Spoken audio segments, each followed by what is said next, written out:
So ito na mga kababayan, ang pinakamainit na balita no, sa loob ng Kalingap. Carla, nilabag daw ang rules ni Kalingap Rab. So guys, ito yung ating pag-uusapan sa gabing ito. Ano ang nangyari? So dito, himay-himay natin ito guys. At sa mga viewers po, wag po tayo mambas. Mag-comment lang po tayo no, ng maayos para naman maiwasan ang pambabas. So ito guys, no, dito sa live, no, pakita natin yung live ni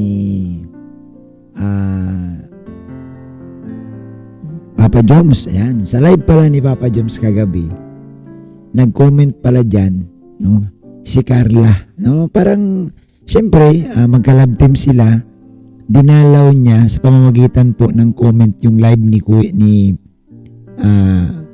Kalingap Jomar, which is ito'y hindi sinang-ayunan ng ibang mga viewers kasi nga noong January po naglabas si Kalingap Rab ng bagong rules na ang mga beneficiary niya bawal mag-comment doon sa mga live ng mga kalab team. Pero dito nga sa nangyari, nag-comment po si Carla, no?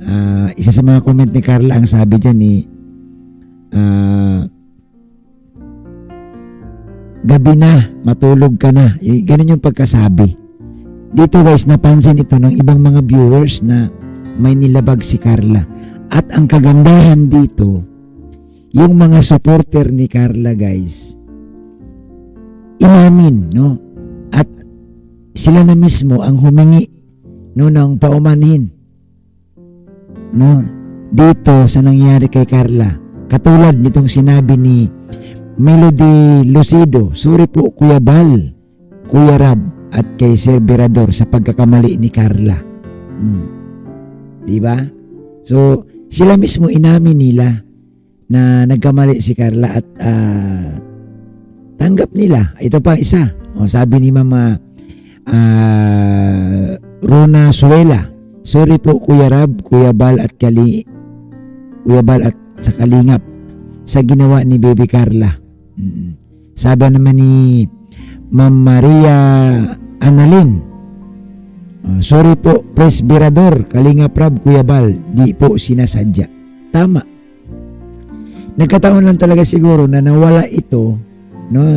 Nawala sa isipan ni Carla na may rules. Kasi siyempre, alam nyo naman, pag medyo masaya ang tao, nagkakatuwaan, naku, nakakaligtaan guys na may rules. Pero para sa akin, ako guys, totoo yung sinasabi ng mga viewers, hindi po sinasadya. Kumbaga, nagkalimutan lang talaga Kaya nga sa thumbnail ko sabi ko, ops, nakalimutan. Carla, nag-comment sa live ni Jomar. Bawal man talaga ito, no? Kung ating pong balikan yung rules, himay-himayin natin ulit. Bawal po talaga kasi nga iniiwasan dito ni Kalingap Rab na magkaroon po ng issue. Pero siyempre, yung dalawa mukhang, diba, napaka solid naman ang samahan nila. Siyempre, gusto rin siguro ni Carla na suportahan si Jomar sa kanyang live. Nakalimutan niya guys na may rules. Hindi ako maniniwala na sabihin ni iba, sinasadya. Hindi po. Si Carla ho, napakamasunurin yan kay Kalingap Rab. At ayaw niya na salungatin si Kalingap Rab. Sino ba naman sa mga beneficiary guys ang hindi susunod kay Kalingap Rab? So ito nangyari, no, kay Carla sa pag-comment niya sa live ni Jomar. Parang ano lang to, nagkataon talaga na nawala sa isipan niya. Hindi po ito tipong nagpapasaway si Carla. Hindi ako naniniwala guys na ang isang Carla na nagpapasalamat kay Kalingap Rab na dahil kay Kalingap Rab na bago ang buhay nila gagawin niya ito na susuwayin niya ang rules. Hindi po ito sinasadya. Kaya nga mismo, no, yung mga viewers na niya ang nakiusap, inamin din naman, no, kagandahan lang talaga dito guys sa itong mga viewers na nandito, hindi nila kinukonsinti si Carla. Yun. Hindi kagaya sa iba na mali na nga, ipinaglalaban pa. Di po ba? Dito guys, ang linaw, tingnan natin. Ang linaw ng kanilang komento. Nagsusuri sila. Di po ba? Oh, talagang inaamin nila na may pagkakamali. Oh, sorry. Yan. So, siguro wag na natin tong palakihin, yung issue na ito. Kasi ako guys, sa totoo lang, kilala ko si Carla, taga dito sa amin yan. Hindi po yan tipong suwael, no. Ang isang Carla Topolar guys, napakamasunurin yan. Kay Kalinga Prab, kay Kuya Bal. Hindi yan pinalaki ng magulang niya guys na hindi sumusunod. Diba? Ang isang Carla. Kaya, nagkataon naman, no? Bunga lang ito guys nang siguro namimiss na si Jomar. Di na sila nagkikita. Siyempre nag-live si Jomar. Pampadagdag katuwaan doon sa mga viewers. Kasi iba talaga kasi guys kapag nag-live ang leading man tapos dadalaw ang beneficiaries, dadalaw ang club team. Iba ang datingan eh.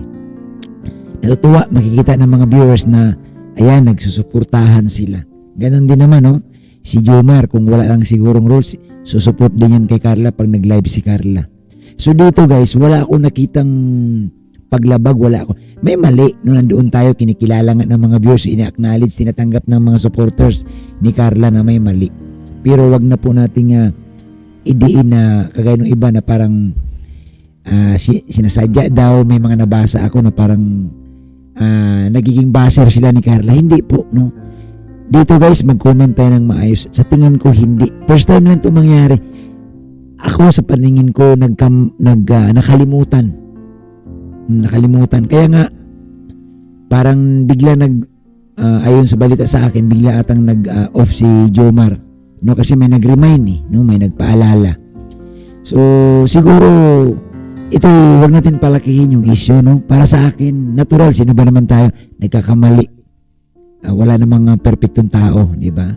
So, wag po tayong mangbas, wag po tayong magsalita ng masasakit, no? Kasi hindi man yan sinasadya. At ito nga, ang kagandahan, ulitin ko, hiningi na po ng sorry ng mga supporters ni Carla ang nangyari. At malay nyo guys, sa mga susunod na araw, baka si Carla din yung magla-live, at ihingi din ng paumanin. Sa tingin ko kagabi pa siguro after nung live baka nag-message na si Carla kay Kalinga Prab. Di po ba kasi ang isang Carla guys hindi po yan tipong kagaya sa iba na nagtatanim ng sama ng loob. Malamang umingi na yan ng paumanin kay Kalinga Prab na nakalimutan yung rules na wala sa isip niya. So yun na lang muna siguro, no. Iwasan natin mambas, no. Wag natin iba si Kalinga Prab kasi yung iba kasi guys may nagsasalita na di naman sinusunod ang rules. May nababasa ako, ang dami ko nababasa sa comment section na hindi naman sinusunod ang rules, nagpapasaway na daw si Carla. Hindi po, no. Ako guys, magsasabi sa inyo, hindi po yan tipong katulad na si Carla na masuwail. Hindi po, masunurin yan si Carla. Sa totoo lang, no, kilala ko po yan, no. Di nakakaalam, madalas kaming dumadaan sa bahay ni Carla pag pupunta kami ng simbahan, no, nadadaanan yung kanilang bahay. Napakabait ng pamilya ni Carla. At siyempre si Carla guys, pinalaki po yan na masunurin din. Kita nyo naman, di ba? Kahit gaano na sa kasikat, gaano na narating ni Carla, napakalayo niya, pero hanggang ngayon nanatili siya sa kalingap. Kahit binabas, may mga pagsubok na nangyari, nanatili pa rin si Carla sa kalingap. So yun naman po ating maiksing reaction. Comment lang po kayo sa comment section. At huwag pong kalimutan guys, no, suportahan natin si Kuya Bal, si Kalinga Prab. Maraming salamat po. Mabuhay.